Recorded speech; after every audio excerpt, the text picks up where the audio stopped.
Those memories that he's got of our last fight are probably haunted him. I outstrengthed a strong guy. In the end, he couldn't cope. Referee had to save him.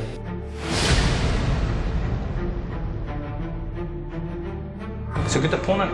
It's got to be a very tough fight, but I'm prepared for it. I'll be taking him very seriously. It doesn't mean I like the guy. I'm going to hurt him. If it's anything like my last performance at Wembley, the guy was out there in 2 rounds.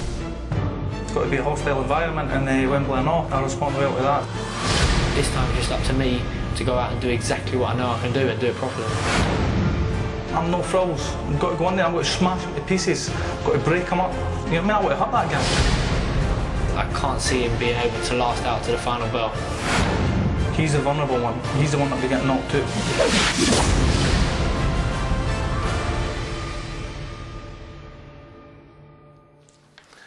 Yeah, that's March 16th at Wembley, a massive undercard there, dozens and dozens of fighters. Of course, there's not dozens and dozens of fighters, that would mean there'd be like 20 bouts. But there are something like 10 fighters. I think Frank Buglioni's on the bill. I think Billy Joe Saunders on the bill. Sam Webb is on the bill. Bit of a London-centric show. We don't do that really generally on Box Nation. We tend to put people all over. But that's a big bill. Kenny Anderson looking for sweet revenge. George Grove looking to do better than he did the last time. I don't even know he won that fight. But not get caught, not get hurt, not get wobbled. The two of them are meant to be in this very studio actually doing a piece, a face-off with John Rawling. Kenny said no. George shrugged his shoulders. Kenny most definitely said no. And then a couple of weeks later we had that fracas out there in Munich, and I'm kind of pleased he said no. Now, there's a couple of fights this weekend. There's a very interesting one taking place up at Bolton. Former world champion Vivian Harris, who was world champion a long time ago, was involved in a lot of good fights. In fact, he got beaten by one of the guys that's going to be joining me in the studio in a few seconds. Anyway, he's fighting a guy called David Barnes. Now, Barnesy, as is known, Davido, as I like to call him, his career has been, I think you'd agree, frustrating to say the least. 11 years, he's been in good fights, he's been close, only lost a couple, was going to do it, then vanished, going to do it, and vanished. In fact, his nickname from the very start of his career was AWOL. More on that in a second. I'm delighted to say that David Barnes joins me on the line now. Dave, you there?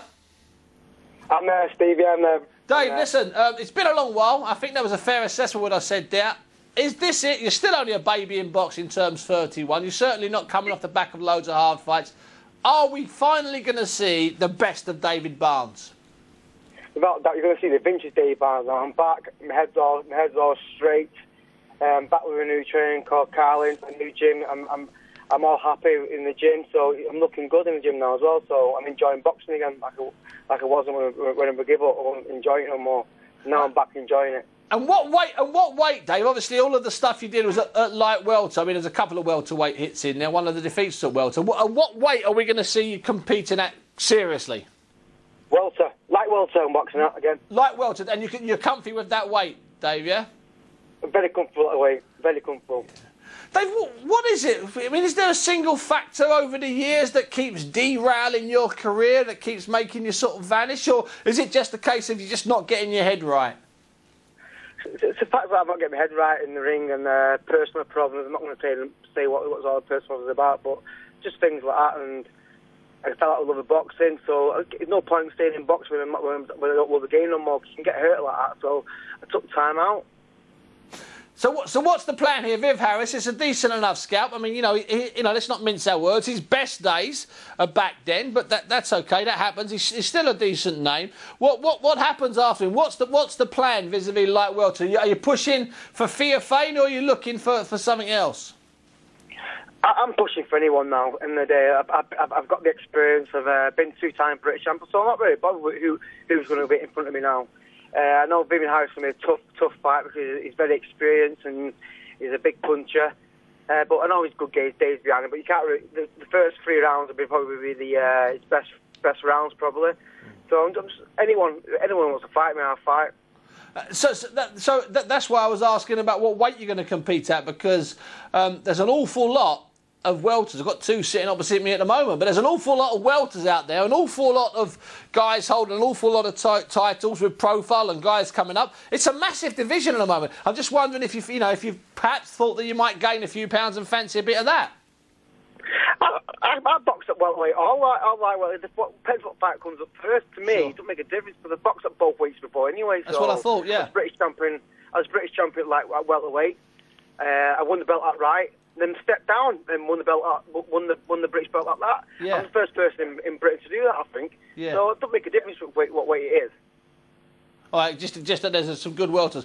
Listen, that's at the De Vere's Hotel. 2 o'clock the doors open. 3 o'clock the boxing starts. Dave Caldwell show up in Bolton at the weekend. Top of the bill, David Barnes against former world champion Vivian Harris. How much are the tickets, Dave? Do you know?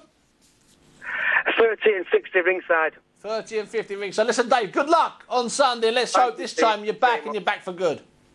Thank you very much. Thank you. My pleasure. David Barnes there, and I've always liked David. It has been frustrating because he's such a talent. He just sort of blows hot and cold, then vanishes, then has a baddish performance, and then vanishes for a couple of years. Now, I mentioned